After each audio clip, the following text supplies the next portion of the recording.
Hi, Kuya. Hello, Teacher Alpha. I'm going to read my reading material number 7 po.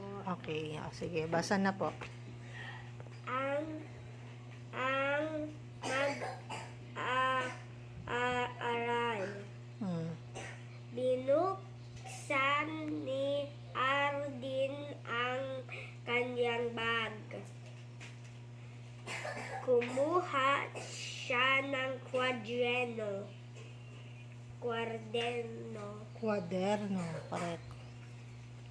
Kumuha siya ng lapis. Binuklat niya ang isang aklat. Question. Number 1. Ano Tanong.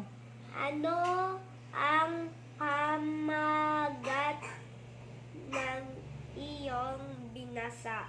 Pamagat. Basa. Ang mag-aaral. Letter A. Letter A. A.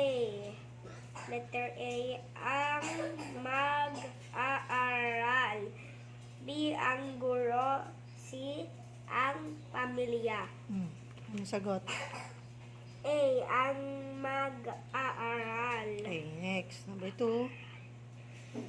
Ano ang pangalan ng mag-aaral? Pangalan. Binuksan ni Arding ang kanyang bag. Letter A. A. Arnold. B. Arding. C. Andres. Ano sagot? Kumuha siya ng... Here. Pangalan niya. Sorry. Basahin mo. Binuksan ni Arding ang kanyang bag. Ano pangalan? Arnold, Arding, o Andres? Arding. B. Next. Number 3. Ano ang kinuha niya sa loob ng bag? A. Kwaderno at crayola. B. Lapis at papel. C. Kwaderno at lapis. Ano sagot? Kumuha siya ng kwaderno. Kumuha siya ng lapis. Ano sagot? Number 6, kwaderno at lapis. Okay, next. Number 4. Ano ang kanyang binuklat? A. Kwaderno. B. Aklat. C. Papel. Binuklat niya ang isang aklat. Ano sagot? Here. Kwaderno, aklat, o papel? Kwaderno. Here, basahin mo ulit. Binuklat niya ang isang aklat. Sorry. Di aklat. Next. Number? Ano 5. sa tingin mo ang gagawin ng mag-aaral noong kumuha siya ng kwaderno at lapis? A. A.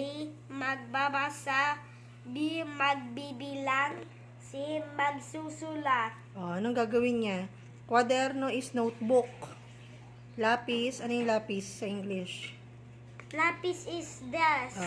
Pencil. Anong gagawin ng mag-aaral pag may notebook at pencil? Kwaderno at lapis. Magbabasa. Magbabasa. Ano yung Yes, magbabasa? Bababasa. In English, what is this? Read. Reading. Magbibilang. I don't know. 1, 2, 3. What's in English? Writing numbers. Okay, counting or writing numbers. Letter C, magsusulat. Ano yung magsusulat? Writing. Writing. Ano gagawin niya sa kwaderno at lapis? Magbabasa, magbibilang, o magsusulat? Magbabasa isang aklat. Hindi. Di ba ang kwaderno at lapis, notebook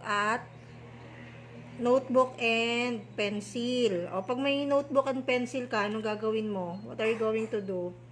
When you have your notebook and pencil, anong gagawin? Magbabasa ka ba? Magbibilang ka? O magsusulat? Anong ginagawa sa pencil? Pagsusulat. O, magsusulat. Diba? Pag may pencil ka, diba? Nagsusulat ka. Okay. O, you show it na to teacher. I'm done na po. I'm done na po. Okay, say good night. Good night, Teacher Alpha. Thank you for watching me. Okay, pogi. Bye-bye. Pogi mo na. Mm.